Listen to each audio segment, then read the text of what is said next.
Y vamos a comenzar hoy a partir de la página 568. Según yo es donde nos quedamos. Está gordo, ¿eh? En la página 568, ¿no? Ahí la vamos a retomar para ir viendo ya, digamos, avanzando las temáticas que fuimos proponiendo. En la primera cita, en estas palabras de Florensky, a partir del cuarto renglón, en efecto, Florensky menciona las inexplorables vorágines de las actividades divinas. O sea, todo aquello que, digamos, la divinidad lleva a cabo en el alma humana. De estas actividades divinas, dice Florensky que por ellas y en ellas permanecemos en el ser. Estas energías divinas, es decir, la misma divinidad, nos conducen y actúan en nosotros, pero nosotros a menudo no sabemos de ello. Entonces, aquí, en este primer punto, precisamente lo que Florensky menciona es que la divinidad misma actúa en nosotros. Y muchas veces lo hace y nosotros no nos damos cuenta de ello, ¿no? ¿Por qué no nos damos cuenta de ello? Porque no nos dedicamos o no nos concentramos a ir detectando de qué manera la divinidad está actuando en mi interior. Por así decirlo, en lo más íntimo, en lo más profundo de mí. Y a veces, en gran medida, nos quedamos nada más con meras situaciones externas. Aquí, lo primero que es importante resaltar es darnos cuenta que el simple hecho de existir ya manifiesta una acción divina. ¿Qué quiere decir? Que el hecho de que estemos vivos, ¿no? Que estemos en la existencia, significa que en efecto la divinidad está actuando en nosotros. El permanecer vivo significa que la divinidad está obrando en nosotros, aunque a veces no nos demos cuenta de manera clara de qué manera es que está actuando en nosotros. Y dice en el siguiente párrafo, a partir también del cuarto último renglón, dice: pero el riesgo de la libertad, que está enraizada en el fundamento objetivo de la propia subjetividad, es la elección de la cerrazón y del aislamiento. O sea, la salida del ser. ¿Qué significa? Que a pesar de que la actividad divina se está realizando siempre en nuestro interior, también esta actividad divina se ve sometida a los riesgos de la libertad humana. ¿Qué quiere decir esto? Que nosotros, en efecto, debido a esta libertad, tenemos dos opciones: o abrirnos claramente a su influencia, o bien cerrarnos a su presencia. O sea, esta actividad divina que el Señor lleva a cabo y que el hecho de que estemos vivos ya es una manifestación clara de esta influencia, precisamente conlleva también el riesgo de la libertad humana. O sea, el riesgo de que podamos quizá en algún momento abrirnos a esta energía divina o bien cerrarnos a su influencia. Esto no quiere decir que entonces la energía divina, la acción de la divinidad se va a anular. No se va a anular porque vamos a seguir viviendo, pero sí se va a ver, por así decirlo, obstaculizada. Y ya no se darían más frutos de los que de hecho se podrían obtener. Dice en la siguiente cita, dice: paralelo a esto está el dominio de nuestra libertad, que encuentra sus propias raíces en aquellas energías divinas y que está apoyada enteramente en ellas. Nuestra libertad posee en sus más altas cimas el don de la autodelimitación, el don de consentir o no consentir a la vida con Dios, el don de un poder autárquico. O sea, en pocas palabras, en la cima, como lo menciona Florensky, en la cima de nuestra libertad, también ahí radica un don. El don de, en un sentido, por así decirlo, consentir o bien no consentir a la vida con Dios, a la vida consciente, a la vida plenamente entregada, o sea, realmente a la vida en comunión con Él. Este es, digamos, precisamente un don que se encuentra en lo más elevado de nuestra libertad. En pocas palabras, nosotros le podemos decir a Dios sí o no. Y aquí tiene que ver con lo que habíamos mencionado en una ocasión. Esto dependerá en último término de nuestra voluntad de comunión. ¿Qué tanto realmente queremos establecer una verdadera unión con Él? O bien, ¿qué tanto queremos permanecer apartados de Él? Y dice Florensky, que esto significa ir hacia Dios o bien separarse de Dios. Este es el ámbito de nuestra subjetividad. Y son básicamente los dos movimientos que nosotros hemos estado comentando a lo largo de estas últimas clases. La subjetividad o bien puede trascenderse a partir de decidirse ir a Dios, o bien puede finalmente negarse a esta comunión con Dios y quedar cerrada en sí misma. Y esta sería la autoarquía. O sea, el considerar la subjetividad como algo absoluto, como algo único, como algo desvinculado de Dios, como algo que de hecho no necesitaría para nada de la presencia de Dios. Esto es, digamos, justamente, ¿no?, lo que está en juego en el don de la libertad. O sea, Dios a nadie obliga a comulgar con Él. Esto es más bien un acto de libertad, pero es un acto de libertad que también conlleva un riesgo.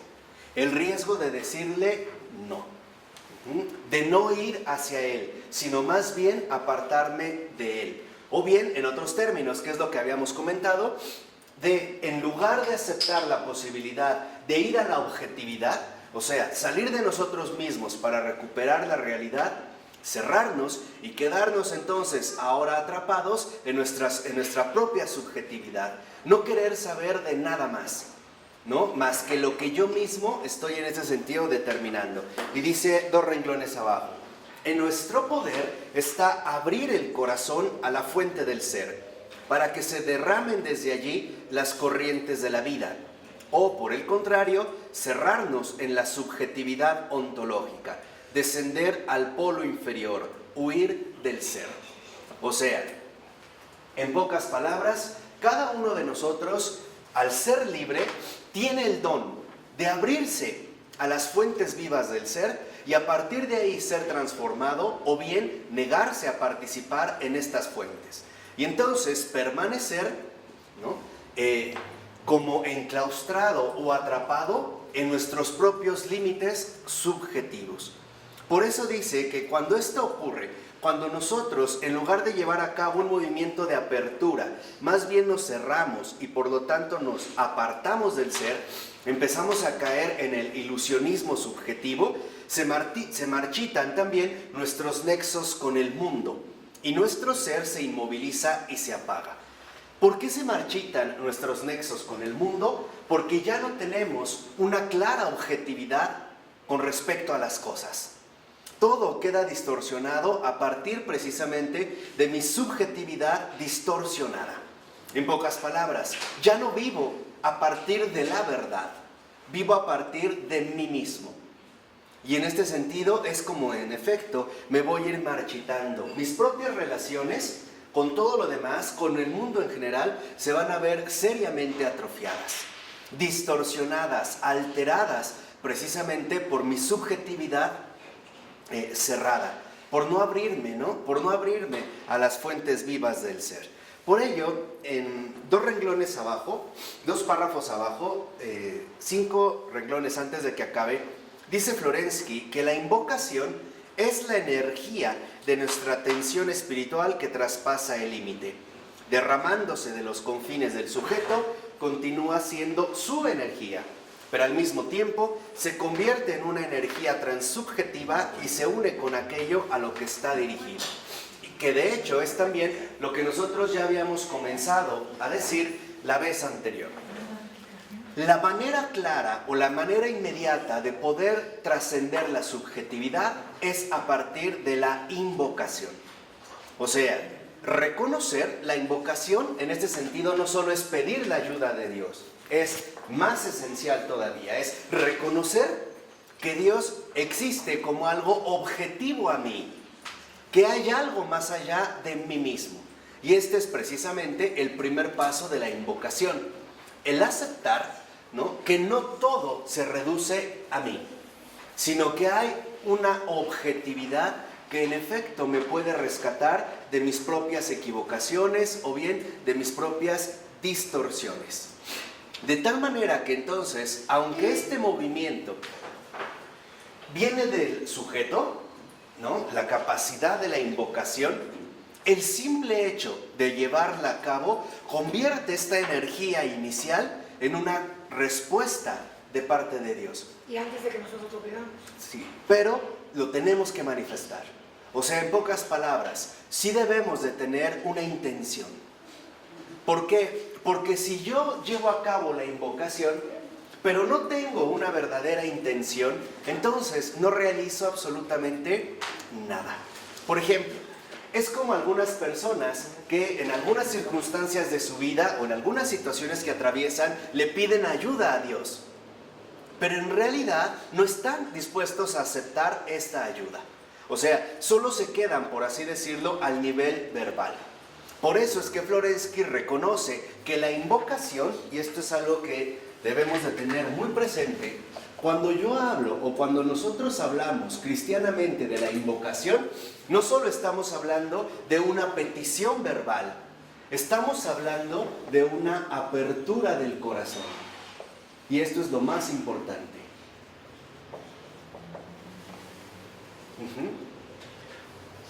Cuando esta apertura del corazón no se lleva a cabo, entonces no estamos participando de la invocación. Nos estamos quedando meramente en un nivel verbal.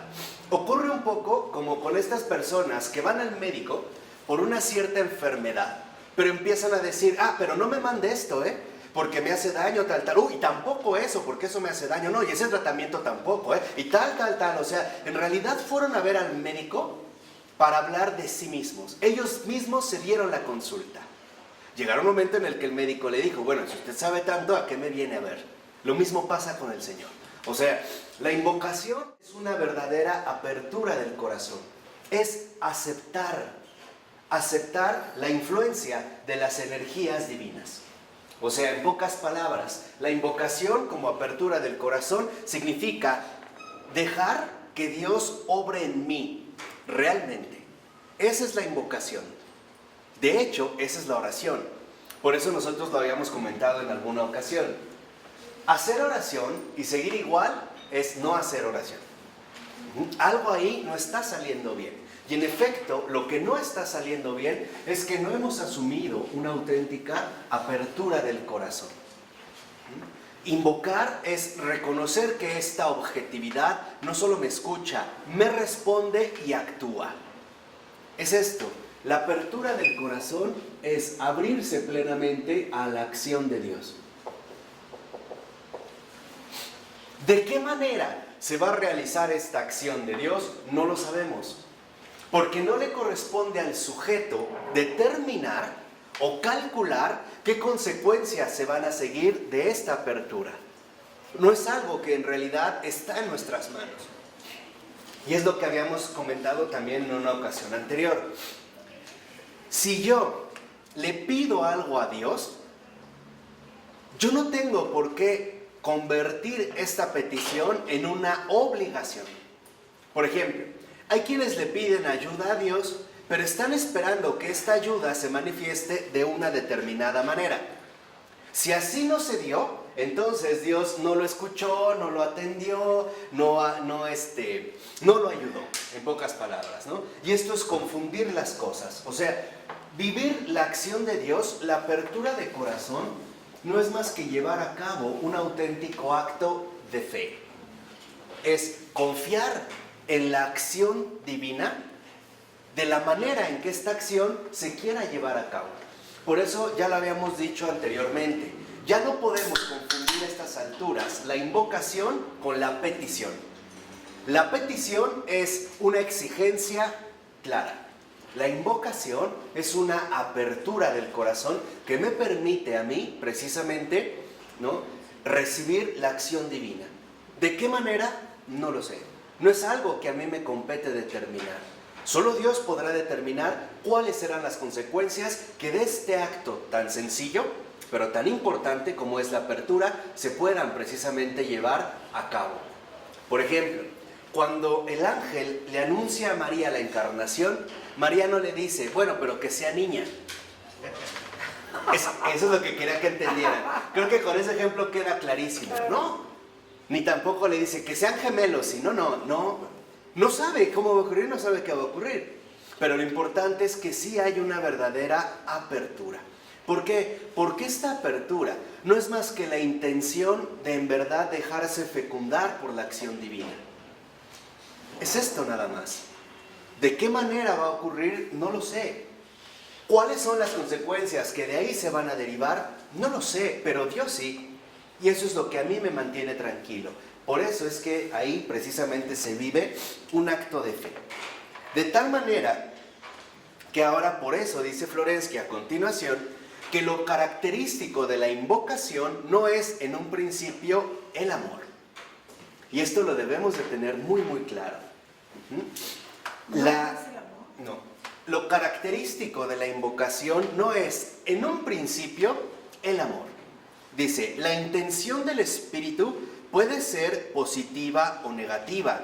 Puede querer el amor o el odio y hacer del uno o del otro el motivo de la invocación. O sea, la invocación, en cuanto tal, no tiene como base, al menos no en un principio, el amor, sino el deseo. O sea, la voluntad. Y a veces nosotros podemos pedir algo al Señor o llevar este acto de invocación más bien movidos, por ejemplo, por un odio secreto. O sea, por un afecto, en este caso, claramente determinado. O sea, no crean que al menos en un principio la invocación tiene como base el amor mismo. No, tiene un deseo. Y a veces es aquí, en este deseo, donde nosotros vamos a tener dificultades posteriores. Por ejemplo, si no se cumplió mi deseo de la manera en la que yo esperaba, entonces no acepto nada de la ¿qué? De la acción de Dios. En cambio, trascender al amor es aceptar que mi deseo es atendido, pero que no va a ser resuelto de la manera limitada en la que yo lo estoy manifestando. Y esa es la aceptación. O sea, esa sería precisamente en este nivel la confianza. La confianza en la cual nosotros precisamente estamos viviendo, o se supone deberíamos vivir. Por ello, dice a continuación, que lo verdaderamente esencial es la realidad de la comunicación, a la que la invocación da acceso, el contacto ontológico que establece. La finalidad del deseo y de la voluntad es, en cualquier caso, la realidad. O sea, lo fundamental aquí en la invocación no está en lo que estamos deseando, no está en lo que estamos queriendo. Lo fundamental de la invocación radica en la realidad de comunicación.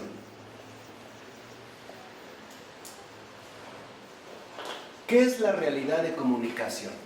El reconocer la infinita bondad de Dios para tomarse la molestia de atender nuestras súplicas. Esto es lo fundamental. O sea, lo fundamental no es tanto lo que estoy pidiendo, sino no perder de vista que Dios sí me escucha y me toma en serio. Por eso es que les decía, la manera de trascender la subjetividad es presentar los deseos concretos, pero no quedarse en el deseo, sino poner atención a la realidad de comunicación que ahí se está llevando a cabo. O sea, lo importante no es que Dios haga lo que le pido. Lo importante es que Dios sí me acepta en el diálogo. Me permite entrar en una realidad de comunicación. O sea, en pocas palabras, lo esencial de la invocación consiste en que Dios me permite inmerecidamente entrar en diálogo con Él. Entrar precisamente en presencia de Él y en una presencia también de diálogo.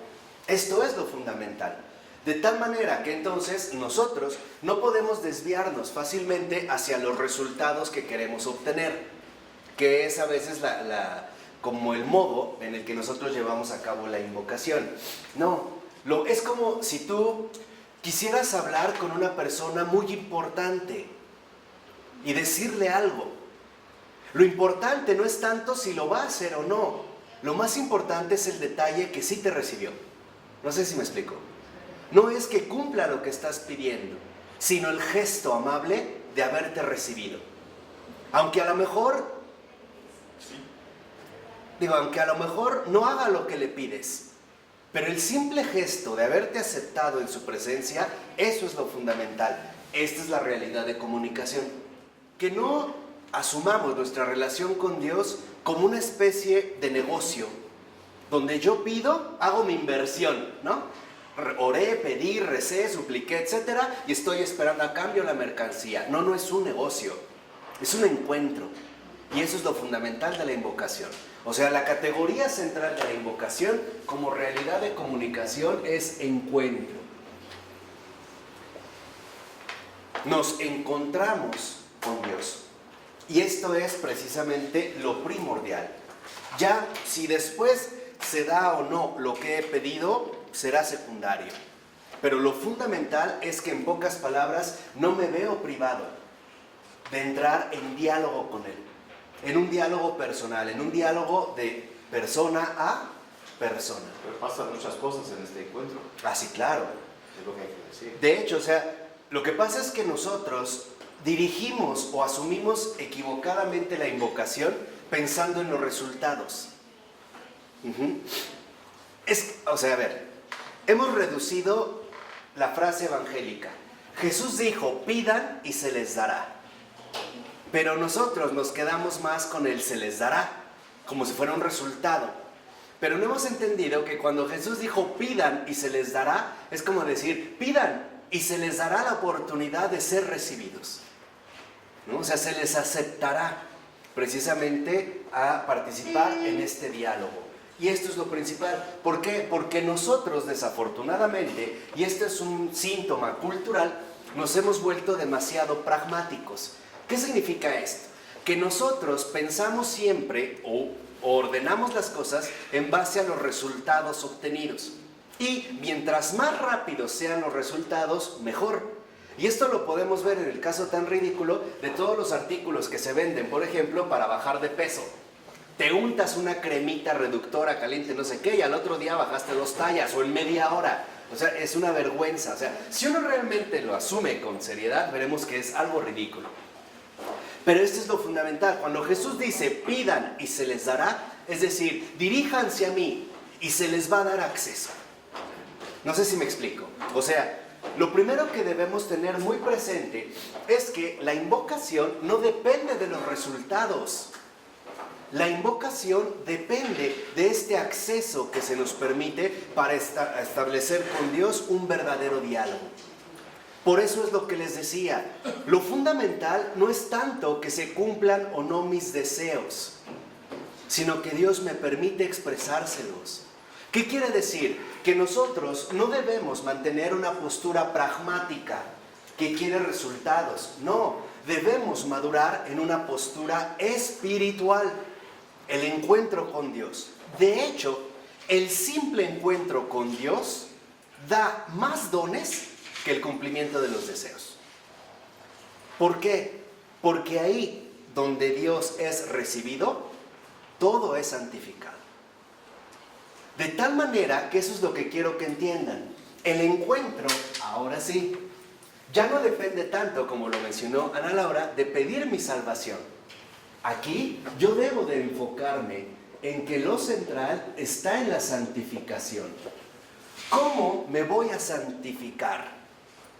Encontrándome con Dios. Al encontrarme con Él, que es la luz disipa las tinieblas. Y mientras más íntimo sea el encuentro, mayor será el efecto producido en toda mi persona.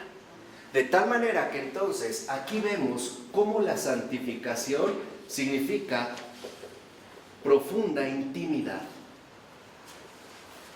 El encuentro con Dios. El permitir, que es justo lo que mencionaba Florencia al principio, que estas energías divinas realmente fecunden en mi alma, queden sembradas esta presencia en mi alma. De tal forma que entonces aquí es donde nosotros debemos acceder a algo fundamental. El verdadero acto espiritual no depende de lo que decimos, depende de lo que permitimos que Dios realice. Por eso, si ustedes lo ven, todos los grandes místicos, todos los grandes santos, todos los grandes maestros de la espiritualidad cristiana han hablado una y otra vez del silencio. Ese es el silencio. Cuando nosotros, por ejemplo, lo voy a poner a manera de paréntesis para que entiendan de lo que estamos hablando, de esta realidad espiritual. Cuando nosotros decimos que nos ponemos en oración, pero estoy hable y hable y hable y hable a Dios, así sean pensamientos devotos, quiere decir que en realidad todavía no estoy reposando en el Espíritu. ¿Por qué? Porque el verdadero espíritu, el descansar en el espíritu, es ya no necesitar ni de palabras, ni de emociones, ni de sensaciones. Es ya una entrega clara. Es como pasa, por poner un ejemplo, entre las personas que se estiman o se aman. Muchas veces no necesitan estar hablando, ¿o sí? Hay momentos de silencio importantes, ¿no? Y eso dice más. De tal manera que esta profunda intimidad es el silencio. Así es como se manifiesta Dios al alma.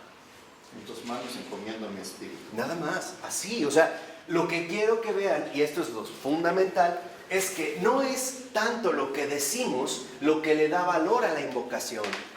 No es esto. Lo que realmente le da valor a la invocación es la presencia de Dios en mi vida. ¿Cómo me voy dando cuenta cada vez más de su presencia? ¿Qué tanto silencio voy adquiriendo cada vez más y qué? Y más. Ya no necesito estar siempre hablando de mi subjetividad. Necesito esto, pienso esto, quiero aquello, me siento así, me siento así. Ya no. ¿Por qué? Porque ya mi subjetividad ya no está en primer lugar. Lo que está en primer lugar es Él. Y aquí sí. Aquí entendemos ahora lo que el Señor también dijo: busquen primero el reino de Dios y todo lo demás se les dará por añadidura. Este es el reino de Dios. Este es el reino de Dios. Por eso también Newman tenía mucha razón cuando en el siglo XIX recordó algo extraordinario. Ser salvo y ser santo es lo mismo. Santidad y salvación es lo mismo. De tal manera que entonces lo que quiero que entiendan es que este silencio es una presencia viva.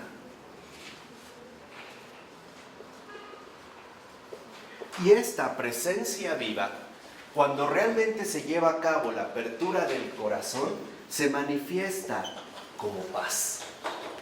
Pero es una paz, y aquí es donde yo quisiera insistir, es una paz que el mundo no conoce, y el propio Señor nos lo dijo. Esta paz nadie se las quita y es una paz que el mundo no conoce.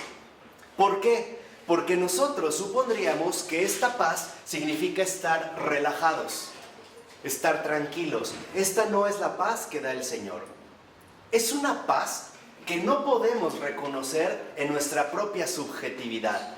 Va más allá de todo pensamiento, más allá de todo sentimiento, más allá de todo afecto. Esto sí me interesa que quede muy muy claro. ¿Por qué? Porque hoy en día precisamente hay técnicas de relajación espiritual que le llaman, como el yoga, algunas prácticas budistas, feng shui, de respiración. Ahí solo alcanzas relajación, pero no es la paz. La paz del alma, que es la contemplación, de hecho es la meta de la oración. La paz del alma no es más que sentir el abrazo del Padre. Esa es la paz. Y el mundo no lo conoce. No es, esta paz no es solo sentirse bien. Ni siquiera tendríamos una palabra para decir lo que está pasando. No, o sea, no es estar profundamente relajado. No son tampoco estos paraísos artificiales que ya hace más de un siglo denunciara en su momento el gran Charles Baudelaire, ¿no? O sea, estados alterados, incluso inducidos por sustancias químicas, las drogas, hashish, etc. No es esto. Es una cosa que ni el ojo vio, ni el oído oyó, no lo sabemos. Pero sí lo podemos vivir. Este es el reino de Dios. Aquí es cuando ya podemos empezar a vivir el reino de Dios aquí en la tierra. Y cuando uno alcanza esta paz, entonces, como consecuencia, también nosotros estamos ya viviendo la transfiguración de Jesús. ¿Hacia dónde nos va a dirigir esta transfiguración? Pues a la resurrección. Nos vamos preparando. Hemos pasado de las tinieblas a la luz, de la muerte a la ¿qué? A la vida. Este es el encuentro. Es la manifestación clara de esta presencia viva. Y esta presencia viva se da en el silencio. El silencio cristiano no es dejar de hablar. El silencio cristiano es abrir el corazón para que sea Dios quien lo diga todo. Ese es el silencio cristiano. No es tener la mente en blanco, como hacen estas técnicas de relajación. Anula tus pensamientos, ve un punto blanco, vete al fondo de ahí, respira. No. Esa es otra cosa. Aquí en realidad el silencio no es más que callarme yo para que hable Él. Ese es el silencio cristiano. No se trata de que esté en un silencio mudo donde me empiezo a inquietar. Es que no siento nada, es que no pasa nada. No es esto. El silencio cristiano es darle la palabra a Dios. Y esa es la apertura de corazón. Esta es justamente permitir que en nuestra vida se lleve a cabo la acción de Dios. Cuando Jesús dice, no pierdan la paz, lo que está diciendo es, no regresen a ustedes mismos. Es que es algo espiritualmente muy sutil. Igual, no teman. La paz esté con ustedes, no tengan miedo, porque cuando nosotros vamos cada vez más ingresando a esta paz, nos da miedo porque ya no tenemos el resguardo de la subjetividad. Es empezar a entrar a un ámbito que no conocemos. Y lo desconocido para nosotros justamente causa temor. ¿Por qué? Porque siempre queremos mantenernos en las certezas intelectuales, emocionales, afectivas, discursivas que tenemos. Pero cuando empezamos a vivir esta paz, estamos viviendo lo que San Juan de la Cruz llamó muy bien pura fe. Y esto solamente se vive en el Espíritu. Solo el Espíritu puede realizar este movimiento. Por ello, incluso es curioso cómo hemos llegado al grado de que hay personas que sin darse cuenta están haciendo una buena oración y la echan a perder porque dicen, es que no estoy sintiendo nada. No está pasando nada, y se asustan, ¿no? Y empiezan, es que algo he de estar haciendo mal, algo no funciona, algo no sé qué. ¿Por qué?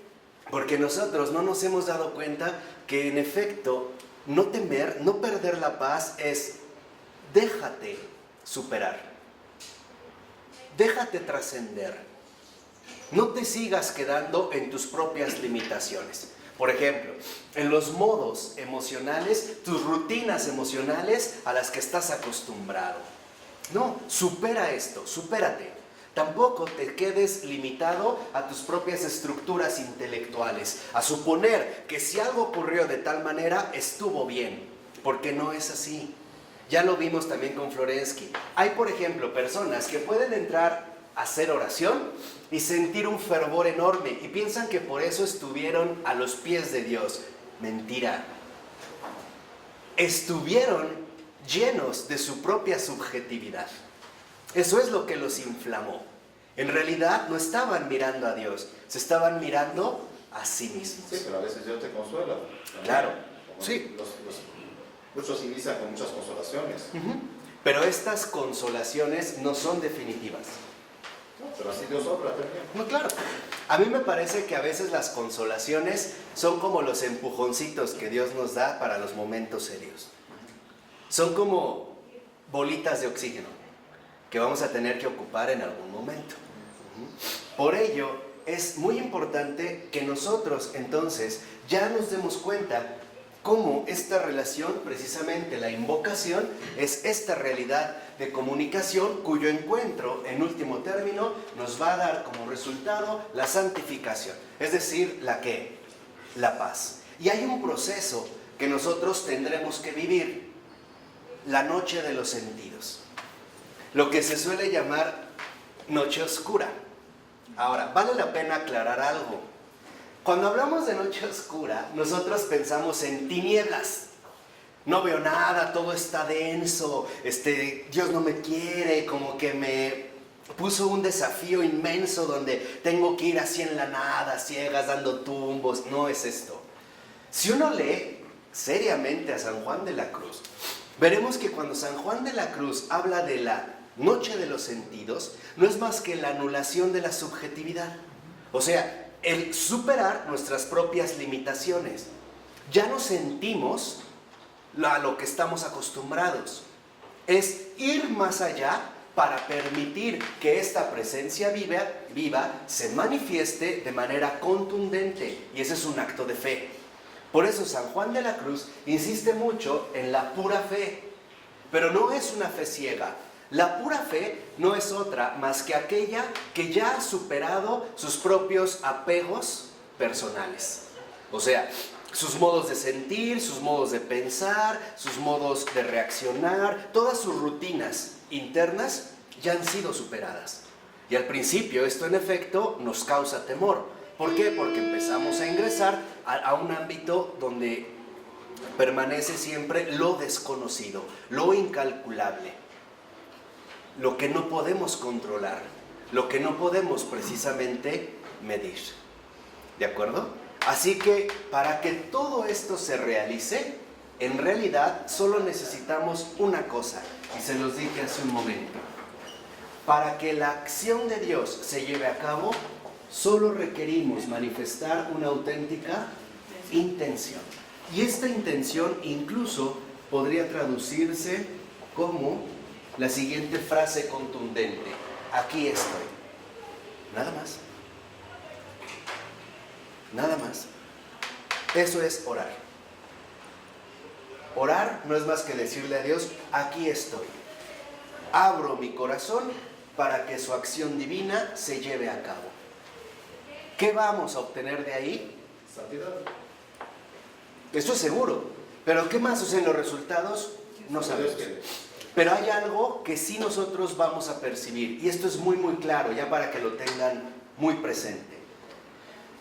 La manera en la que nosotros podemos darnos cuenta de la oración que llevamos a cabo no depende de lo que experimentamos en la oración, sino de los efectos posteriores que se van a manifestar en mi vida ordinaria.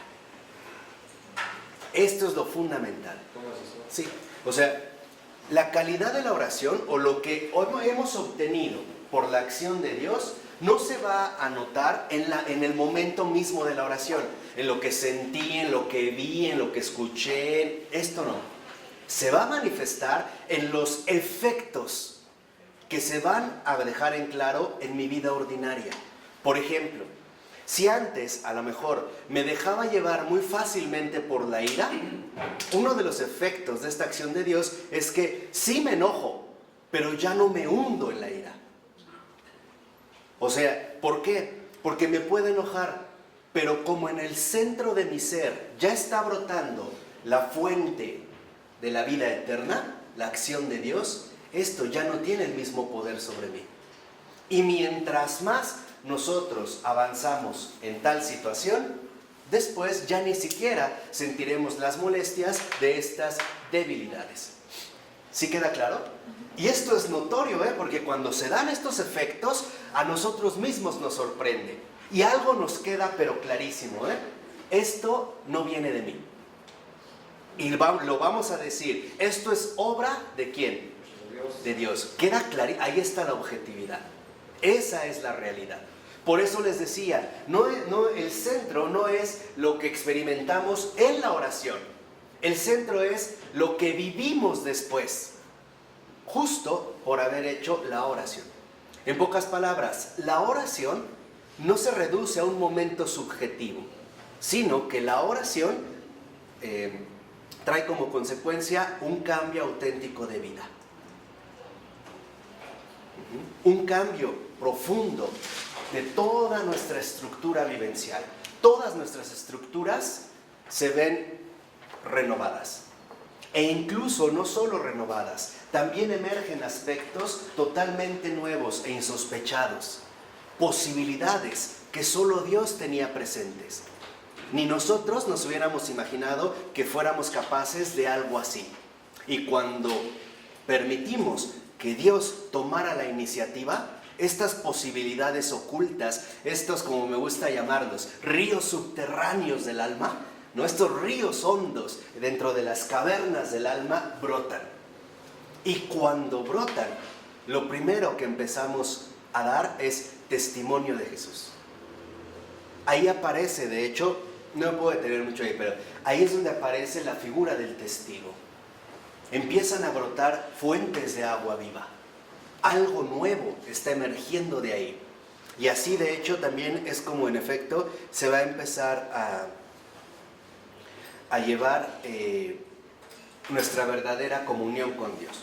¿De acuerdo? Por eso, en la 570, más o menos como en el sexto, séptimo renglón, dice el libro: la invocación, la apertura espiritual a la relación, es el único lugar en el que el deseo puede tocar la realidad. En la misma invocación, la realidad se entrega. La invocación se convierte en la orientación ofrecida al deseo. En pocas palabras, durante la invocación, durante la auténtica invocación, el deseo ya no ocupa el primer lugar. Ahora lo fundamental es que el deseo se transforma en una orientación total. Cuando esta orientación se lleva a cabo, entonces es cuando podemos vivir precisamente el mandamiento fundamental. Amarás a Dios con todo tu corazón, con toda tu mente, con todas tus fuerzas. Amar a Dios no es un deseo, y eso es algo que también quiero que entiendan. Amar a Dios no es un deseo. Amar a Dios es una orientación de vida, es un camino, es un modo de ser. Ese es amar a Dios. No solo es un deseo. ¿Por qué? Porque este deseo de amar a Dios, por mucho que yo lo pueda llevar a cabo, esto no significa que estaría, por así decirlo, a la altura de su misma dignidad. Amar a Dios es una orientación. Es un modo de ser concreto. Y esto es lo que va emergiendo precisamente a partir de lo que hemos mencionado con anterioridad. O sea, ya no solo se trata de amar a Dios, sino de asumir toda nuestra persona como una orientación hacia Él.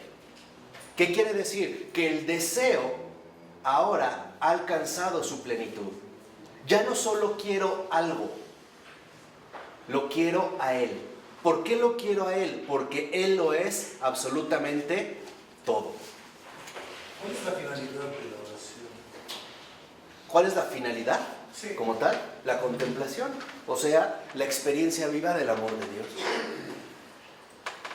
Y Dios vale de nuestras necesidades para traernos hacia esta integración de oración.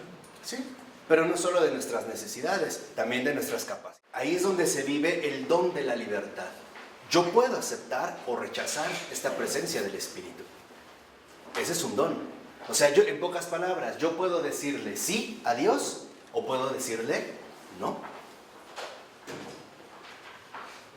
Autodecoración, ¿no? Sí, o sea, dentro, digamos, en mi propia constitución humana, yo puedo decirle sí a la presencia de Dios o puedo decirle no me interesa, ¿no? Y quedarme en mi subjetividad. Esa es una capacidad.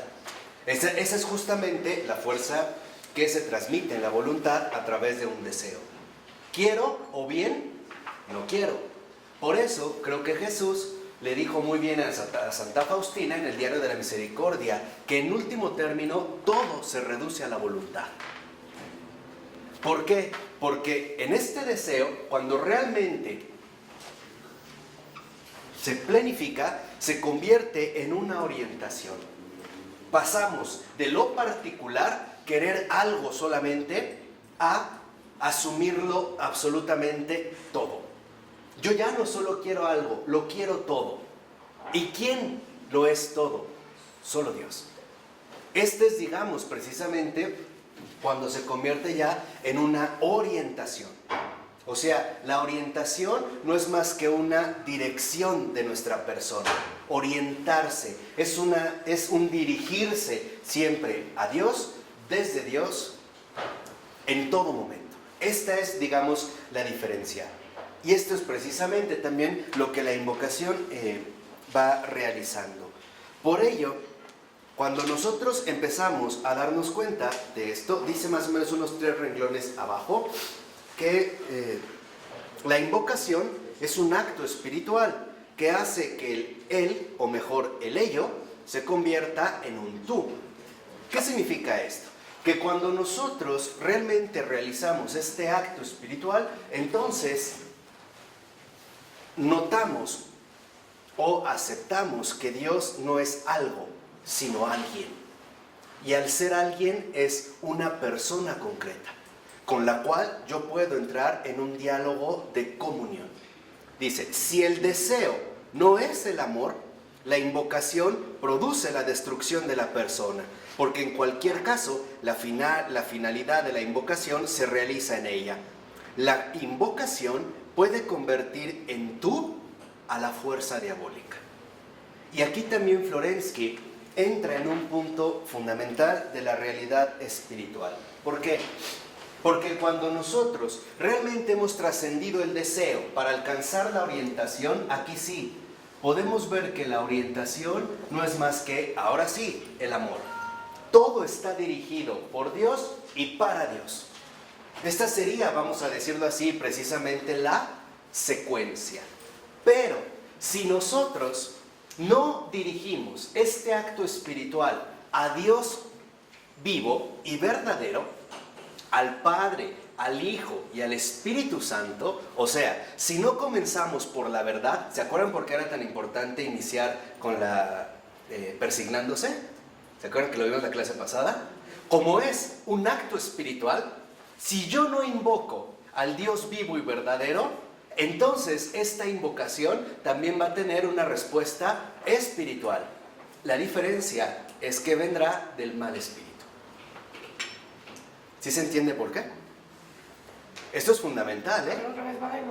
Sí, o sea, si yo no realizo mi invocación desde la verdad, o sea, en el nombre del Padre y del Hijo y del Espíritu Santo, si no me estoy dirigiendo a la Trinidad Santísima, que es el único Dios vivo y verdadero, como la invocación, este acto espiritual, este movimiento es espiritual, y yo no lo dirijo a Dios, al Dios vivo y verdadero, entonces sí voy a tener respuesta, pero es una respuesta espiritualmente errónea. ¿Qué quiere decir? Que yo me expongo al error. Justo por no comenzar de la verdad, voy a comenzar por el ¿qué? Por el error. Y entonces, en lugar, por así decirlo, en los términos ignacianos, en lugar de que yo esté en comunión y sintonía con el buen espíritu, lo que va a venir más bien a responder este acto espiritual es justamente el mal espíritu. Por eso yo les decía, en estas respuestas espirituales, que es muy delicado cuando nosotros hablamos de Dios a secas. Cuando decimos Dios así, nada más. Como una especie de ente que todos sabemos quién es y la verdad es que no. O llamarle, por ejemplo, como este ilustrado francés Diderot, este ser supremo, este arquitecto del universo, este omnipotente, este ojo que todo lo ve, con algunas cuestiones ilustradas, masónicas, etc.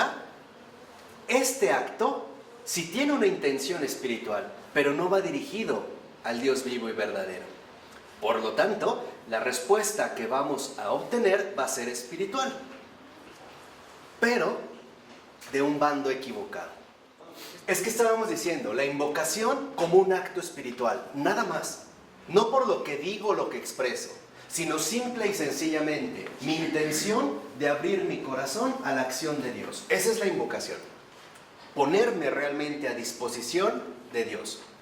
Lo que nos está diciendo Florensky es que este acto en particular es un acto espiritual. Y es cierto. O sea, nosotros, por así decirlo, ingresamos a la dimensión espiritual de nuestra persona. Cuando esta invocación no está o no tiene como fundamento la verdad, o sea, la Trinidad, entonces la respuesta que vamos a obtener también va a ser espiritual, pero con una gran diferencia. La respuesta no vendrá del Espíritu Santo, del Espíritu de la verdad, ¿no? Cuando los herejes eliminaban ya fuera la divinidad o la humanidad de Jesús, entonces el Dios en el que ellos recurrían ya no es el Dios vivo y verdadero. Hay una herejía. Exacto. Y entonces, eso es lo que les decía, la intención ya no va hacia la verdad. La intención ya se dirige ahora hacia el error. ¿Y dónde se ven los frutos? En toda la serie de tonterías que empiezan a manifestar, que empiezan precisamente a decir. O sea, lo que quiero que entiendan es que lo que desvía, y esto es lo fundamental, lo que desvía la invocación de la verdad es una incorrecta orientación. A lo que yo me refería son personas que en efecto hacen movimientos espirituales, por ejemplo, dirigiéndose a un ser supremo. Pero solo dirigirme a un ser supremo así es muy peligroso. ¿Por qué? Porque también el diablo puede ser. También es superior. Tiene una superioridad espiritual. Esto es innegable. Eso es lo que quiero que vean. O sea, lo que nos está diciendo Florensky es que desafortunadamente también, no solo en la iglesia, especialmente quizá fuera de la iglesia, se realizan movimientos espirituales continuamente cuya invocación no van a Dios. Como los alcohólicos anónimos. Por ejemplo. Pues sí, es la verdad. Supremo, pero no determinado, ¿no? Ahí es cuando entonces empezamos nosotros a darnos cuenta de estos riesgos. Por eso una vez les decía que hay que caerlo. ¿Por qué? Porque hay que reconocer, en pocas palabras, una, de dónde vienen las cosas, y dos, a dónde van las cosas. De donde brotan. Exactamente, o sea, de dónde vienen y a dónde es que se dirigen. Si no, hacemos un movimiento espiritual cuya respuesta, si no viene de la verdad, puede entonces verse interferida por otra situación espiritualmente errónea. Y esto es algo muy común.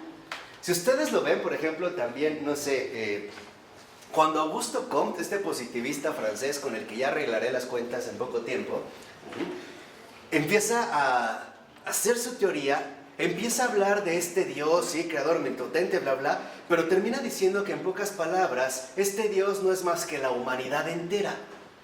Entonces, cuando él dirige sus plegarias, las dirige a esta humanidad entera, concebida como un ser supremo o un ser superior, y sí tuvo respuestas. ¿Cómo vemos las respuestas? Vean sus ridículas teorías que hizo. Ahí están sus respuestas espirituales, o sea, ahí están precisamente la influencia espiritual hacia la cual es que se dirigen. O sea, en pocas palabras, en síntesis pues, no olvidemos que sí tenemos una dimensión espiritual, porque es parte de nuestra realidad humana. Y que por lo tanto, también tenemos que custodiar esta dimensión espiritual con el fundamento de la verdad. O sea, todos nuestros movimientos espirituales, todos nuestros actos de invocación deben de estar precedidos en el nombre del Padre, del Hijo y del Espíritu Santo. Y al terminar, ¿con qué deben de terminar? Amén. También, no solo amén. También con gloria. O sea, comenzamos con la Trinidad. No hacemos la señal de la cruz en nombre del Padre, del Hijo y del Espíritu Santo, y al terminar este movimiento espiritual, también terminamos en el nombre que. Yo te pregunto, ¿por qué, por ejemplo, las personas que juegan la Ouija, ¿por qué no inician con esa oración? No van a llegar los espíritus. Exactamente, exactamente. porque simple y sencillamente se bloquearía ya, al afianzarlo en la verdad, ya no se recurriría, ¿no?, a todo este tipo, por ejemplo, de estos poderes también espirituales que son reales, pero que esta protección se los bloquea. Por eso no es casual que incluso alguien ya en el siglo IV, como San Martín de Tours, y eso fue algo muy hermoso, se empezó a utilizar la señal de la cruz para alejar cualquier tipo de manifestación espiritual. No, del siglo II. Él comienza la señal de la cruz desde Orígenes, segundo siglo. Pero ya con este uso espiritual. O sea, ya era todo acto de culto comenzado con el signo de la cruz. Ah, sí, no, pero me refiero que fuera del culto. O sea, incluso para, vamos a decirlo así, si antiguamente una persona iba en el bosque y de repente veía algo así medio tenebroso, extraño, lo primero que hacía era hacer la señal de la cruz. Y con eso bastaba, ¿eh? No había necesidad de entrar a algo más.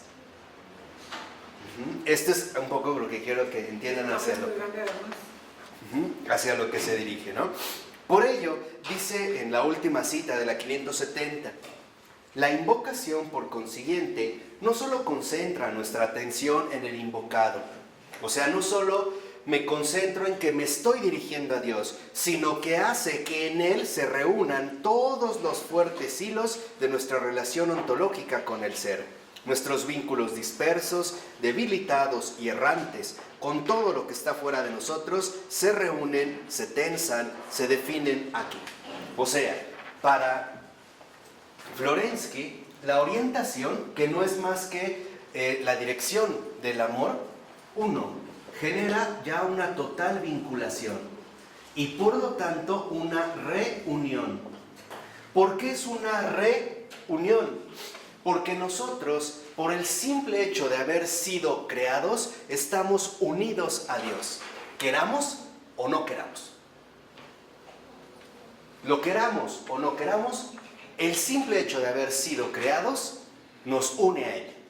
Lo aceptemos o no lo aceptemos. Pero ahora es una reunión, porque ahora esta reunión, el volvernos a unir con Dios, ya se da dentro de nuestra propia situación personal. O sea, ya es una toma de postura libre y consciente. Ya no es, digámoslo así, por una mera cuestión de creación, sino que ahora ya depende de una decisión. Y eso sí nos corresponde a nosotros. Por eso Agustín, aunque no haya profundizado demasiado en esto, pero sí lo intuyó cuando dijo, ¿no? El que te creó sin ti, no te salvará sin ti. A esto es a lo que se refiere. O sea, para San Agustín estaba muy claro que el hecho de haber sido creados ya establece una unión con Dios. Lo queramos o no lo queramos, Él es el creador. Yo soy su criatura. Pero la salvación no es una obligación. La salvación es un acto libre de amor.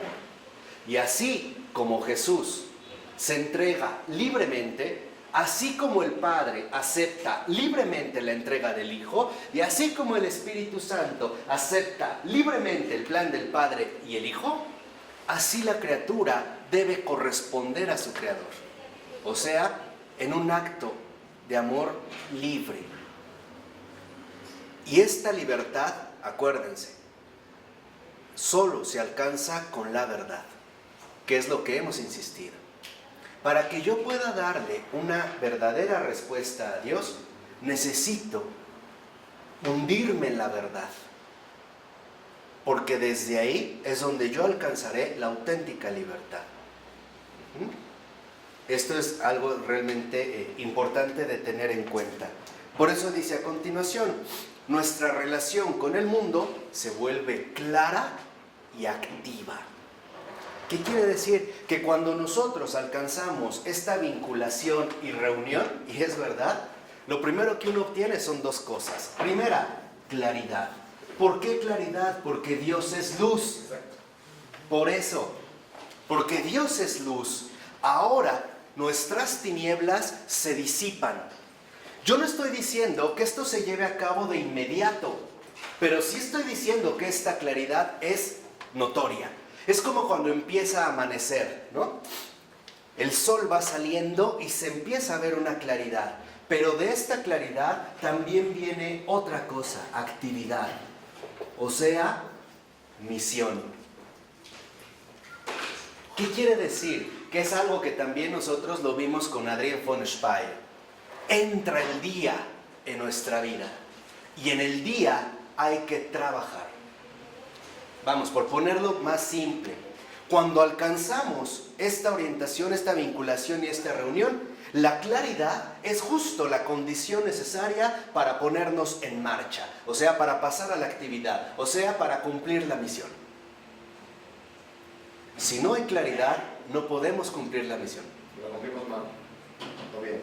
O sea, me refiero, no la podemos cumplir como tal. Haremos tanteos, ensayos y errores, haremos un batidillo, pero en realidad, solo a través de esta claridad, nuestra actividad se convertirá en auténtica misión.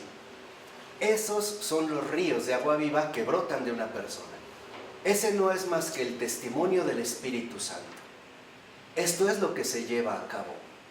Por eso es importante que nosotros no nos quedemos a niveles superficiales, sino que vayamos realmente al fondo de las cosas. Ahí donde el amor de Dios está palpitando desde siempre. Ahí donde cada instante el Señor nos está diciendo, ven y sígueme. Aquí es teodicea, antropodicea. Claro. Claridad es teodicea, actividad antropodicea. Sí. Es el rey que nos enseña esto. Exactamente, ¿no? Vamos viendo ya precisamente cómo es que se lleva a cabo esta dinámica. Por ello, es muy importante, y aquí Florensky hace una especie de síntesis de la teología de la oración, ¿no? Retomando las causas aristotélicas. Bueno, ahora, en esta situación de la oración, ¿no? Lo que precisamente Florensky llama la teología de la oración, él va a hacer una especie de cruz. Ustedes la tienen en la 571. Él va a emplear aquí las causas aristotélicas, que son 4 causas. La causa material, la causa formal, la causa final, la causa eficiente. Yo se las voy a explicar muy brevemente para que entiendan un poco más el provecho que Florensky le saca a esto. Para Aristóteles, cualquier ente, o sea, cualquier cosa, tenía 4 causas. Esto es Aristóteles. Para Aristóteles, estas causas nos podrían precisamente explicar el ser de las cosas. Vamos a pensar en, no sé, ¿qué les gusta? Unos zapatos. Unos zapatos. Decía Aristóteles, estas explicaciones, por así decirlo, que nos van a permitir entender el ente o la cosa, son 4. Él mencionaba la causa formal, la causa material, la causa eficiente y la causa final. Estas 4 causas, para Aristóteles, nos iban a descubrir el ser de las cosas. Por ejemplo, en un par de zapatos, o pongámoslo más sencillo, una pelota. La causa formal es lo invisible. Por ejemplo, ¿qué forma tiene una pelota? Redonda. No, no es redonda. Redonda es un confeti. Esférica. ¿No? Su forma es esférica. Pero nosotros solo podemos percibir la forma si ésta está acompañada de una materia. Por ejemplo, ¿de qué materia les gusta esta pelota? Plástico. Plástico. ¿Qué otra podría ser? Cuero. Otra. Tela. Tela. Otra. Unicel. Papel. Unicel. Una espuma. Migajón. ¿Qué sé yo? Entonces, la forma siempre va unida a la ¿qué? A la materia. La forma nos dice cómo es. La materia es de qué es. Este es un gran avance con respecto a Platón. Para Platón, la forma sí estaba separada de la materia. Ahora, dice Aristóteles, no son las únicas causas. Hay otras 2, causa eficiente y causa final. La causa eficiente, diría Aristóteles, es la que nos explica el propósito de esta cosa. O sea, la causa eficiente más bien es de dónde proviene esta cosa. O sea, ¿quién la realizó? ¿quién la hizo? ¿Quién aplicó esa eficacia a esta cosa? Por ejemplo, la pelota, podríamos decir el juguetero o el pelotero. Soy raro, ¿no? Que ya no lo usamos, pero el juguetero hizo esa ¿qué? Pelota. Pero va a decir también Aristóteles, toda cosa, todo ente tiene un propósito y esa es la causa final. O sea, el ¿para qué? ¿Para qué está la pelota? Para jugar. ¿Se podrán encontrar algunas otras causas eficientes? Sí. De tal manera que entonces las 4 causas las podemos reducir a 4 preguntas que de acuerdo con Aristóteles se aplicarían a cualquier cosa. Primero, la forma es ¿cómo? ¿Cómo es? La materia es ¿de qué es? ¿De qué es? La eficiente es ¿quién o qué lo hizo? ¿De dónde proviene? ¿Cómo surgió? Y la final es ¿para qué? ¿Con qué propósito? ¿De acuerdo? Para Aristóteles, estas 4 causas nos podían hacer entender la realidad de las cosas. Ahora, aquí Florensky sigue estas 4 causas, pero las va, vamos a decirlo así, a traducir y a complementar con la realidad del cristianismo. Y en lugar, si lo ven, de hablar de forma, Florensky va a hablar de tipo. El tipo, el cómo. En lugar de materia, Florensky va a hablar de petición, o sea, el qué pedimos. En lugar de hablar de causa eficiente, Florensky habla de doxología, o sea, de nuestra confirmación concreta. Y en lugar de hablar de causa final, habla de invocación. Pero no se queda ahí. Florensky junta estos 4 puntos en el amén, que sería la consumación de estos 4 aspectos. En el amén. Entonces, teniendo nada más este esquema, dice en el último párrafo Florensky, en primer lugar, la oración es una teurgia, o sea, una acción divina. Y esto es algo muy importante. La oración es teurgia, o sea, acción divina. Dice Florensky, la oración es posible por medio del contacto producido ante el rostro de Dios y por la fuerza del nombre divino, entre nuestras necesidades y la misma acción divina. ¿Qué significa esto? Que nosotros, en efecto, en la oración, entramos, lo vimos ya aquí, ¿no?, a un encuentro, entramos a la presencia de Dios, donde esta acción divina se va a ver involucrada con nuestras propias necesidades. Estas necesidades son de todo tipo.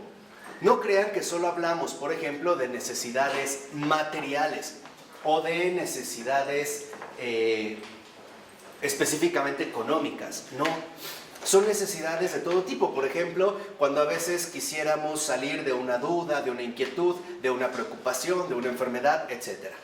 Se conjugan las necesidades con la acción divina. Por ello va a decir en este sentido que de manera vertical, de la invocación a, como le llamó aquí Florensky, de la invocación a la doxología, a lo que nosotros decimos en concreto, se da un abrazo. ¿Qué abraza? Lo dice la 572 en la cita, en el segundo párrafo. Dice Florensky que la fuerza de Dios abraza en su interior a la libertad humana y la requiere para poder actuar. O sea, la acción de Dios requiere nuestra libertad. ¿Para qué? Para poder actuar. Dice, pero la libertad ha de romper el tabique de la propia subjetividad. Y aquí es donde entra el esquema, por así decirlo así, importante de lo que estamos mencionando. Para Florensky quedaba claro que nosotros, por ejemplo, al hacer oración o al realmente llevar a cabo la oración, estábamos nosotros participando de una teurgia, o sea, de una acción divina. Entonces, tenemos la oración como teurgia,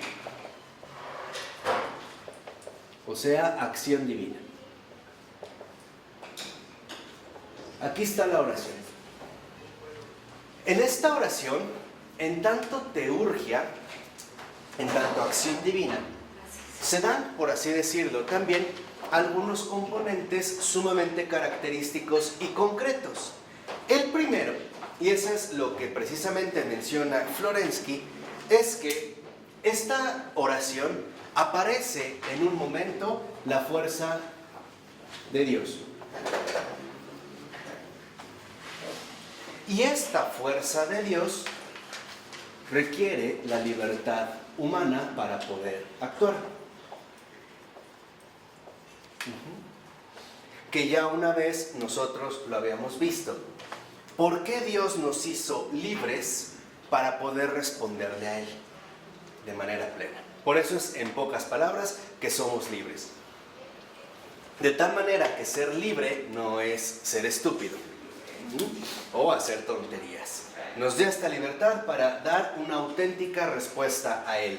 Pero Florensky detecta que en medio está la subjetividad.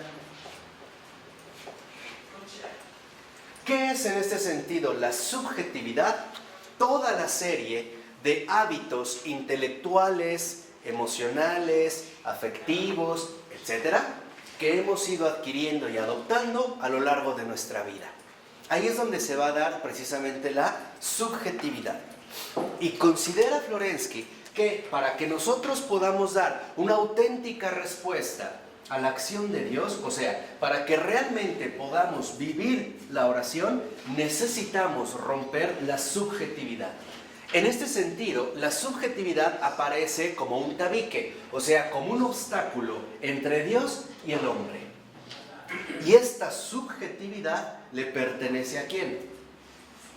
Al hombre, ¿no? Lo que hemos ido adquiriendo. Por eso dice Florensky, nuestra subjetividad está situada como un tabique entre nuestra necesidad, nuestro sentimiento, nuestra voluntad. Y al otro lado, la fuerza de Dios, que se manifiesta ya a sí misma en el tipo al que se refiere nuestra necesidad causal.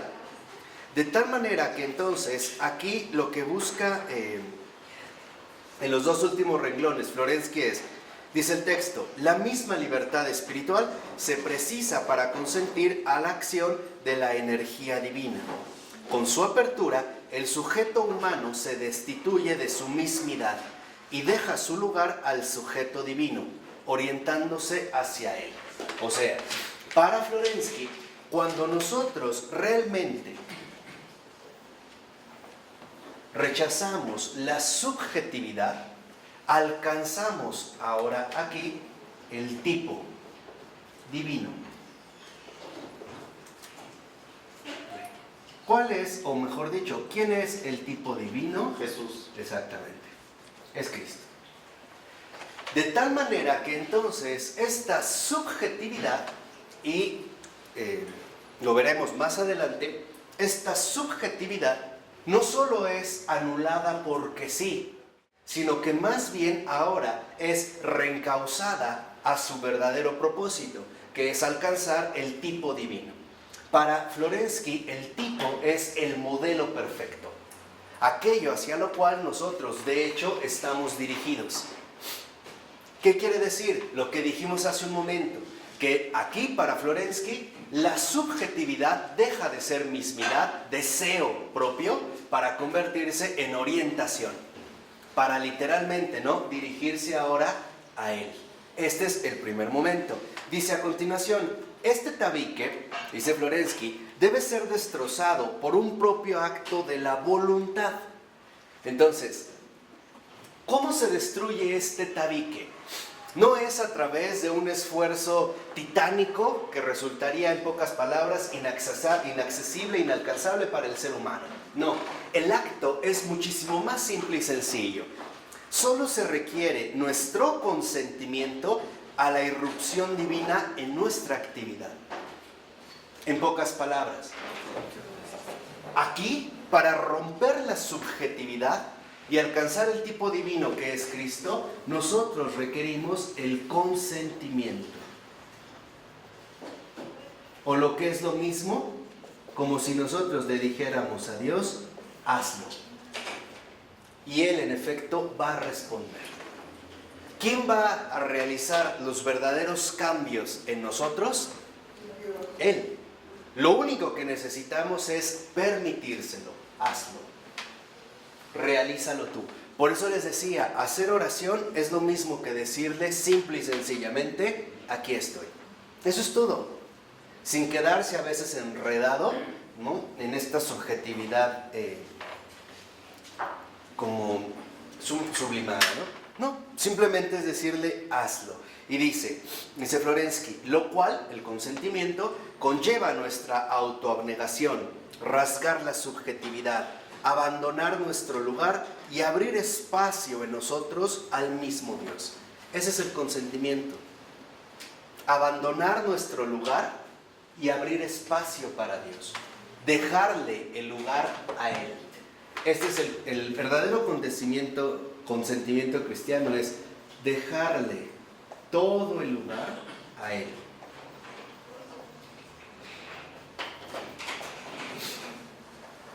Y este es el punto central. Así es como se elimina la subjetividad. Por lo menos, dijimos, con una auténtica invocación donde reconozco su presencia y su ayuda. Por lo menos en una intención mínima de decir quiero. Porque el dejarle todo el lugar a Él significa rasgar toda mi subjetividad. Y esto no es nada simple. A veces no es tanto que la gente no quiera, es que de verdad no puede. Porque está tan arraigada a esta subjetividad. De hecho, subjetividad es lo que nosotros llamamos identidad. Identidad de mí. A veces, por eso se acuerdan que yo les dije, me parece que en la clase anterior, les dije que pusieran mucha atención entre lo que era el falso yo y el verdadero yo. Yo les dije, cuando realmente alcanzamos la verdad, y nos lo dijo Florensky, y reconocemos, Dios, solo tú eres, ¿el que nos respondía? Me lleva el tren, ya se les olvidó. Tú también eres, me confirma. Cuando yo empiezo a entrar en esta relación, en este vencer la subjetividad, yo le digo a Dios, Dios, tú eres. Y Él me dice, tú no eres así. O sea, tú no eres esto. Tú no eres esta subjetividad. Pero aquí es donde entra el aspecto fundamental. El poder dejarle todo el lugar a Él, hacerle un total espacio en mi alma, involucra que en efecto mi subjetividad se vea superada poco a poco. A veces quisiéramos que los resultados fueran inmediatos, ¿no? Que yo pudiera cambiar de un día para otro, pero no es tan sencillo. Porque la subjetividad es literalmente una segunda piel.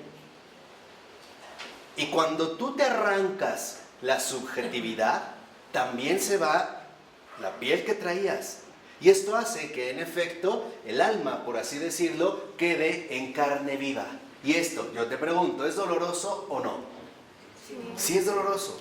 Porque a veces hay personas que dicen, no, es que si tú quieres, puedes. No, no es cierto. La verdad es más bien la contraria. Hay muchas veces que quieres y definitivamente no puedes. Subjetividad, en efecto, no es más que fantasía. O sea, un fantasma irreal que hemos ido adquiriendo por muchas circunstancias. Ahora, esta fantasía es irreal, sí, pero es eficaz. Y esto es lo grave, o sea, es lo que quiero que entiendan. Estas son nuestras estrategias de supervivencia. Son los hábitos que adquirimos para poder seguir adelante en el transcurso de la vida. ¿Habrán sido erróneos? Sí. ¿Habrán sido totalmente equivocados? Sí, pero nos dieron resultado. Fueron eficaces para atravesar el mal momento. El resultado... Claro, peor. el resultado será peor, pero al menos nos ayudaron a poder continuar. ¿Puedes manejarlo como un ejemplo práctico? Sí, déjame acabar y ahorita lo aterrizamos. O sea, A lo mejor fue totalmente equivocado, sí, pero me sirvió. O sea, sí dio un resultado eficaz.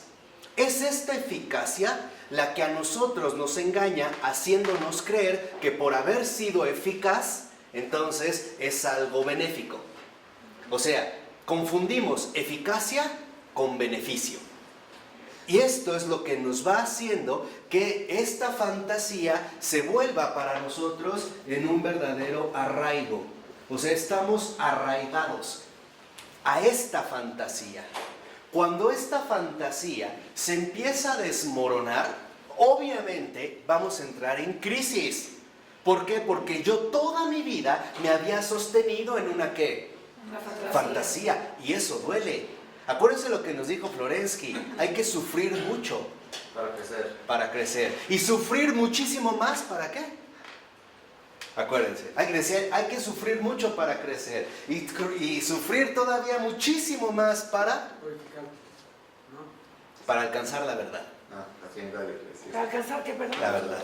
Ah, la verdad, sí. Es esto. O sea, lo primero que quiero que entiendan, lo vamos a dejar al grano concreto. A lo mejor una persona desarrolló una estrategia de supervivencia llamada depresión.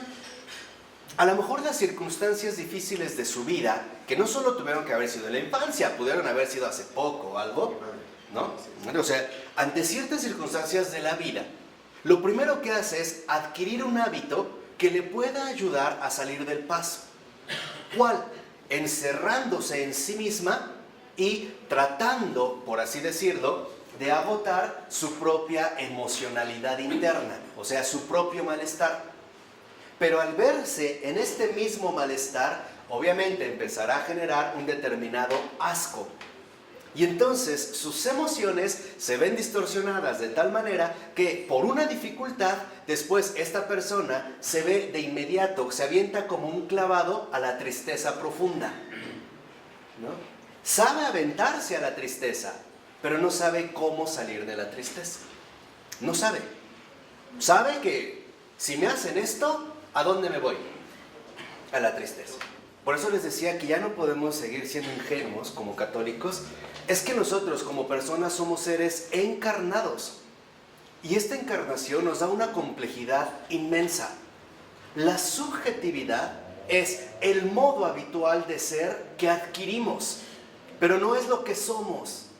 O sea, por eso yo les decía, en gran medida, por ejemplo, mi convicción metafísica es muy simple. Somos, pero todavía no hemos llegado a ser. Y esta es la parte central. O sea, aquí, esta fantasía es lo que pensamos, suponemos, creemos, sentimos que somos. Pero cuando nosotros realmente abordamos sin temor la subjetividad y le dejamos el espacio a él a través de nuestro consentimiento, de tal manera que lo único que hacemos es decirle, hazlo, él me confirma de otra manera y me dice, uno, tú no eres así. Ese es el primer punto, tú no eres así. Pero es muy difícil desarraigarse, desprenderse, desapegarse de esta subjetividad por la simple razón de que así hemos vivido toda nuestra vida. No crean que fue un antifaz, no fue un disfraz, son fibras metafísicas, ontológicas, vivenciales, con la cual fuimos tejiendo, ¿no?, el gran tejido de nuestra vida, lo que llamamos existencia. Cuando esto se empieza a desmoronar, nuestra primera impresión, y es real, es que todo se me vino, ¿qué? Abajo. Pero es un error la fantasía, Sí. un tremendo error. Pues porque, como dijo Ronnie, estás metido en una depresión, te gusta vivir y te ponías en la depresión. Ahora, ¿Estás feliz? sí, aquí es donde quiero que vean, digamos, la verdadera implicación de esto. ¿Por qué? Porque ahorita voy a retomar lo de la depresión. Porque de hecho, lo digo de una vez, la depresión es el gran malestar del espíritu contemporáneo, de la espiritualidad humana, ¿eh? El malestar número uno, ¿Qué es? la depresión. Y ahorita vamos a entender por qué. Ese es el día, sí. ¿verdad? O sea, el malestar número uno en gravedad y aparte en contagio, en abundancia, es la depresión. es el gran malestar del espíritu humano contemporáneo. ¿Y a qué se debe? O sea, a que en efecto, al haber exaltado tanto la subjetividad desde el siglo XVII, XVIII, XIX y XX, nos creamos una falsa identidad. Eso es lo que trae consigo esta fantasía, una falsa identidad. Esta falsa identidad, les dije, será falsa, sí, pero funcionó, nos ayudó, aunque sea arrastrándonos a cuatro patas o como quieran, pero me ayudó a poder sobreponerme y sobrellevar mi vida. Hay gente que... Sin Dios, sí, claro, estamos hablando aquí de este punto de falsa identidad. Por ejemplo, hay personas que a lo mejor, y para que vean lo sustancial de esto, en la secundaria se enamoraron muchísimo de otra persona y esa persona los engañó, los defraudó, les fue infieles o qué sé yo. Para esta persona, este simple hecho fue suficiente para quebrar incluso no solo la confianza en los demás, la confianza en sí mismo. El reconocer que no es valioso y que justo porque no vale nada, la gente lo puede despreciar así como así.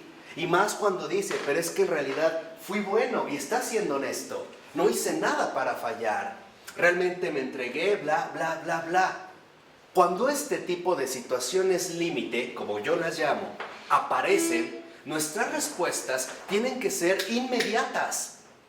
Porque si no nos lleva el carajo. Así de sencillo. Hay personas que en efecto al no tolerarle esto, y hoy lo vemos en el caso del aumento del suicidio infantil. Sí, qué horror. Y lo que quiero que entiendan es, esto nos explica lo que estamos viviendo y padeciendo muchos hoy en día. Ante esta situación, a lo mejor una persona en sus hábitos de inmediatos asume, por ejemplo, una postura intelectual donde las mujeres, por ejemplo, no valen nada, todas son unas golfas. Al menos yo, ya después de tantos años, de verdad, de tratar con las almas, he llegado a una conclusión. La verdadera raíz de este mal nefasto, tan terrible, tan destructivo, que es la depresión, viene de algo más profundo. El que la gente, en pocas palabras, se siente defraudada de las personas y de las cosas. Ahí es donde entra el punto. O sea, la gente espera de los demás, sobre todo a la edad corta, espera que en efecto la gente que lo rodea le dé ese testimonio de un amor inmenso. Yo creo que está muy claro que hay una profunda herida en el alma humana, y es el haber vivido el hecho de que los demás nos defraudaran. Para llegar al invisible, primero tenemos que recibir lo visible. O sea, yo no puedo llegar a Dios de manera directa. ¿Por qué? Porque el puente vivo que se me dio fueron los demás. Cuando en efecto las personas no empiezan a realizar su trabajo por múltiples factores, por ejemplo, el gran avance económico que llevó a que las familias asumieran el estatus de empresas, por ejemplo, con rangos, con horarios, con actividades, con abandono, etc. Me parece que la manera de cubrir este vacío fue a través de las cosas, de la tecnología, etc. Pero los que recibían estas cosas volvían a defraudar, a sentirse defraudados, porque lo que les prometía una gran felicidad, en realidad les trajo un gran vacío y un mayor malestar, ¿no? Me dijeron que si yo tenía un cierto equipo iba a ser feliz, pero en pocas palabras la verdad es que no fui feliz. Al contrario, fui más infeliz, porque tuve este equipo, pero finalmente sufro por el nuevo que acaba de salir y que no puedo adquirir. La depresión no es más que la consecuencia clara de la negación del amor. Nadie puede dar lo que no tiene, en todas sus dimensiones. En todas sus dimensiones, en todos sus factores. O sea, en pocas palabras, el hombre traicionó la verdad fundamental de la vida, que es el amor que no viene de nosotros, sino el amor que nos hizo a nosotros y que nos llamó a caminar o a ir madurando, a ir creciendo en este sendero. Por eso es que les decía, por ejemplo, un muchacho de secundaria podía haber asumido una actitud como el decir, pues todas las mujeres son unas golfas, no valen nada, todas las mujeres son iguales. O matar a sus amigos. Otro pudo haber asumido una conclusión diferente. Por ejemplo, decir, ok, si ella me traiciona, entonces todos los demás no son más que unos traidores, no valen la pena. Mejor tomo una escopeta, me voy a la escuela y los mato a todos. Que es también lo que vemos. Otra situación, por ejemplo, distinta, ¿no? Pudo haber sido, claro, me traicionó, ¿por qué? Porque no valgo nada. Porque en efecto no soy valioso, me cambió por otro, por otra, entonces no valgo nada. ¿Cuál es mi primera conclusión? Mátate, mátate, mátate. Puede ser que me mate, o al menos lo intente. O la otra es simplemente, para ti, las personas te pueden pisar y lastimar como se les da la gana. Y tú tienes que permanecer en silencio. Y entonces me voy a volver extremadamente introvertido, inseguro, miedoso, con angustias, etc. Todo este tipo de desórdenes son los que en efecto nosotros vamos, o con los que vamos llenando la subjetividad. Hay un tipo de cangrejitos, ahorita me estoy acordando, que no tienen su caparazón. Toman todo lo que pueden para írselos poniendo. Eso es lo que hacemos. Ante ciertas acciones o circunstancias de la vida, reaccionamos de una manera y vamos a asumir hábitos, ya sean intelectuales, ya sean emocionales. Por ejemplo, intelectual en esta situación puede decir, yo me enamoré sinceramente, esta persona no me falló o me dejó, entonces intelectualmente puedo llegar a una conclusión. Por ejemplo, la gente no es fiel, y no es poca cosa, porque todo eso va a trastornar las relaciones humanas. O emocionalmente, yo solo sirvo para que la gente me lastime. Y en serio, o sea, son recursos que vamos a ir adquiriendo poco a poco. O sea, son, digamos, estrategias. Por eso les decía, son estrategias de supervivencia que iremos adoptando. Como estos cangrejitos, y vamos cargando, ¿no? Nos vamos recargando de cuestiones falsas, pero que nos dieron resultado. Y eso es lo que va a ir configurando en un primer momento mi falsa identidad. ¿Vamos bien? Esto es muy complejo. ¿Por qué? Porque son muchos hilos los que se han ido entretejiendo para conformar el tapiz de mi vida. Son muchos los factores que hemos ido adoptando erróneamente. Cuando nosotros decidimos romper este tabique, este obstáculo de la subjetividad, lo primero que va a ocurrir en nosotros es una crisis.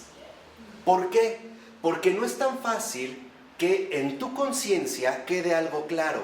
Tú no eres así, lo intuyes, pero has vivido tanto con eso, tantos años, de manera tan apegada, que para ti la subjetividad era tu identidad. Hay personas que dicen, así soy yo, y están convencidas de ello, no lo ponen en duda. Pero cuando esto se empieza a desmoronar, y entonces empieza a venir la objetividad que nos va a reflejar realmente lo que no somos, o sea, va a romper nuestros esquemas con los cuales nos hemos definido, lo primero que va a venir es una purificación. Y esta purificación es dolorosa, porque en efecto vas a sentir que tu vida se quedó vacía. Porque hay personas que se han apegado tanto al sufrimiento que consideran que es lo único que tienen. Y que si eso se les quita, su vida se acaba. Pero conforme se va avanzando en este proceso de purificación, se empieza también a experimentar el consuelo de la liberación. Aquí también se ve lo que el Señor dijo. Los ciegos, bueno, en los Hechos de los Apóstoles, ¿no? Los ciegos los ciegos ven, los sordos oyen, los cojos andan. Se empiezan literalmente a dar esta liberación profunda, que lo que nos va a arrancar es la falsa identidad. Y esta falsa identidad no se va a dejar echar tan fácilmente. ¿Por qué? Porque esta falsa identidad se ha convertido en nuestro tirano, porque así nos maneja. El error nos domina. Por ejemplo, en nuestra falsa identidad, el error nos domina de tal manera que si ocurre una situación, enójate, peléate, drógate, insulta, sé infiel, haz esto, haz el otro, tal, te domina. Cuando empieza a llegar la luz, se establece una batalla. La falsa identidad va a realizar un combate. Y este combate va a ser a vida o ¿qué? O muerte. Porque si realmente tú consientes que Dios obre, ¿qué va a pasar con la subjetividad? Va a desaparecer. ¿Tú crees que si te tuvo atado, esclavizado tantos años, tan fácilmente le va a decir, pásale? No, va a haber una guerra. Ese es el combate espiritual. Y ese combate espiritual es a vida o muerte. O sea, o se aferra a la subjetividad o bien triunfa la objetividad. Esta es la batalla interna que se da entre las tinieblas y la luz. Podríamos dar como una explicación muy detallada, ya no tenemos tiempo, pero lo que quiero aquí que ustedes comprendan muy bien es que en efecto, cuando nosotros le dejamos todo el lugar a Él, entonces aparece el verdadero yo.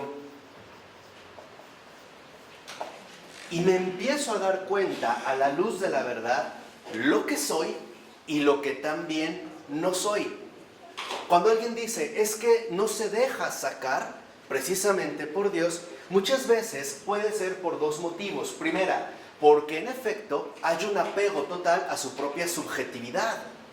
Y tiene razón. Pues ahí es donde se ha sentido más o menos cómoda. Si eso es lo único que ha conocido. ¿Cómo puedes que entregue algo que está tan arraigado en él? Su segunda piel. Se sentiría completamente aniquilado. O bien, que es la segunda opción. La segunda opción es que simple y sencillamente no es que no quiera, es que no puede. Porque nadie le ha indicado cómo ir desatando esos hilos que la fueron a esta persona, ¿no?, hundiendo en una falsa identidad. Esto es lo fundamental. O sea, lo que yo quiero que ustedes aquí se den cuenta es que la acción divina lo que va a hacer en realidad es liberarnos de nosotros mismos, de nuestra falsa conciencia, de nuestra falsa identidad, de nuestra fantasía equivocada. ¿Por qué? Porque la acción divina nos va a regresar al punto culminante en el cual comenzó nuestra vida. Y ahí era bueno. Soy hijo de Dios. Ahí todo era bueno. Ahí, en este verdadero yo, están siempre resonando las palabras que el Padre le dijo a Jesús, a su Hijo, en el bautizo. Tú eres mi Hijo muy amado, y en ti tengo todas mis complacencias. Esta voz no la escuchamos porque la subjetividad la ha bloqueado. Y es lógico. ¿Cómo me pueden decir que Dios es bueno si mi padre me violó? Seamos sinceros. Por eso les decía, no vayamos con ingenuidades. ¿Cómo me vienen a decir siquiera que Dios es padre si yo ni lo conocí? ¿Cuál padre? Si mi padre fue borracho, me golpeó, ¿cuál padre? ¿Cómo me vienen a hablar, por ejemplo, de María y decirme que es madre si yo nunca tuve una madre, tuve una enemiga? Era una fiera conmigo, me destruyó.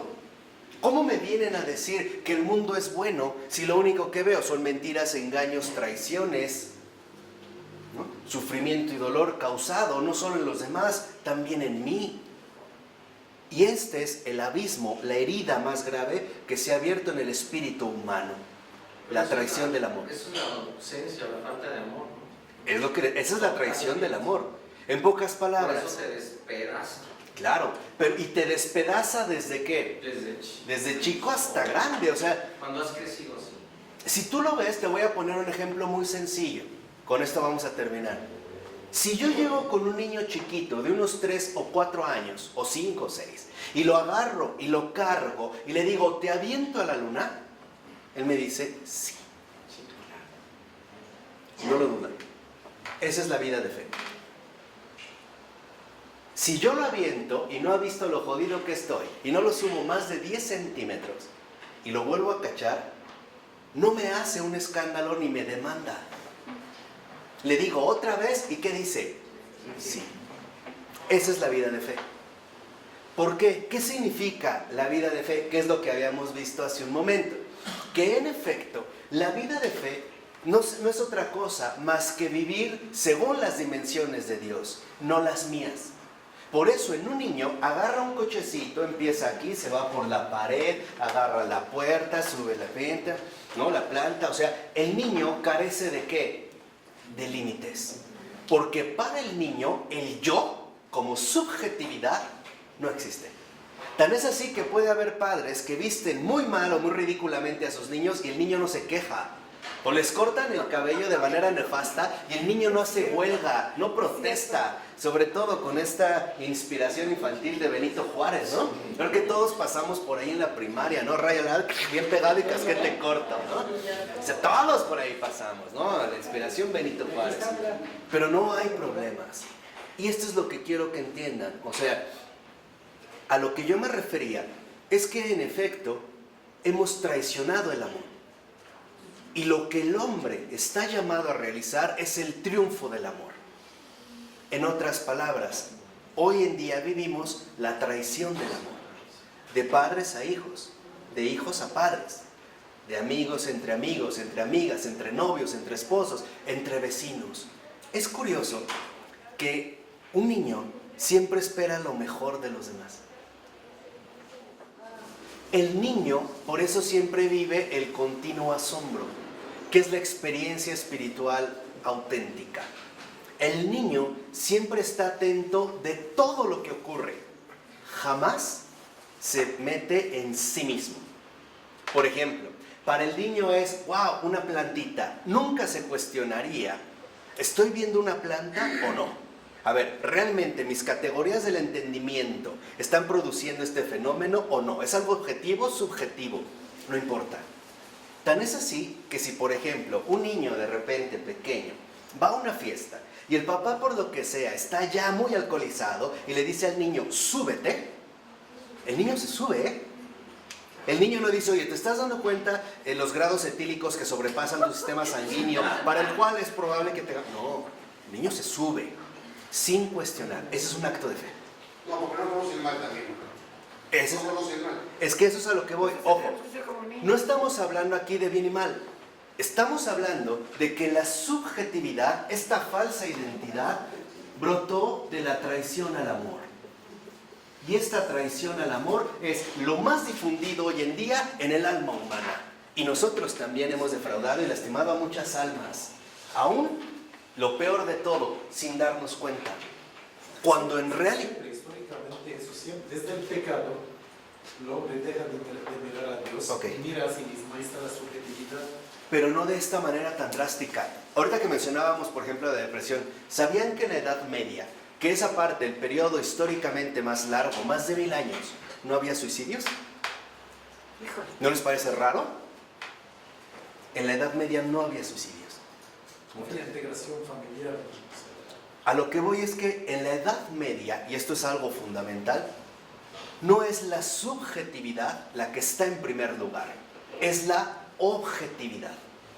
Para los medievales, lo fundamental no es el yo, sino que lo fundamental es él. Por eso cuando hicieron sus catedrales de esta manera, ¿no?, tan impresionante o tan grande, etcétera, jamás se ponían a ver si ellos las podían construir o no. De tal forma que aunque esta construcción se llevara 200, 300, 400 años, los que trabajaban no decían, ay, ¿para qué trabajo? No la voy a ver yo. ¿No? Ellos sabían, en pocas palabras, que todo estaba ordenado a un fin mayor. Nosotros somos herederos de una modernidad. La modernidad, como tal, es un proyecto.